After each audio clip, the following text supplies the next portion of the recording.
Welcome to Indira recipes. Pepper rice అండి, అదేనండి మిరియాలతో అన్నం. చాలా బాగుంటుంది చలికాలానికి, చాలా ఈజీ కూడా. ఒకసారి ట్రై చేయండి.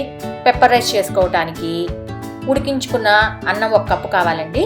తర్వాత జీలకర్ర, మిరియాలని రోట్లో కానీ మిక్సీలో పల్స్ బటన్ యూస్ చేస్తూ కచ్చాపచ్చాగా వీటిని పొడి చేసుకోండి. మీ రుచికి తగినంత ఉప్పు, కొంచెం నెయ్యి, ఒక 4-5 జీడిపప్పు ఆప్షనల్ అండి.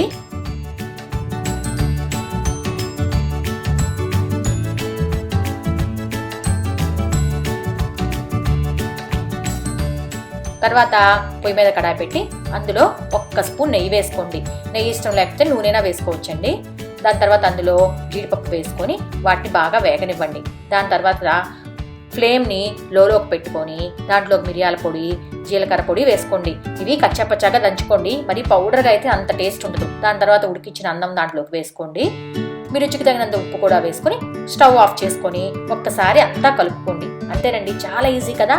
దీంట్లో మేము కరివేపాకు కానీ తాలింపు దినుసులు కానీ వేయట్లేదండి, ఎందుకంటే పెప్పర్ స్మెల్ని అవి డామినేట్ చేసేస్తాయని. మీకు ఇష్టమైతే మీరు వాటి వేసుకోవచ్చండి. చాలా ఈజీగా అయిపోయింది కదండి. అన్నం ఉడుకుంటే చాలు, ఈజీగా చేసుకోవచ్చు. ఒక్కసారి ట్రై చేయండి, చాలా బాగుంటుంది చలికాలానికి.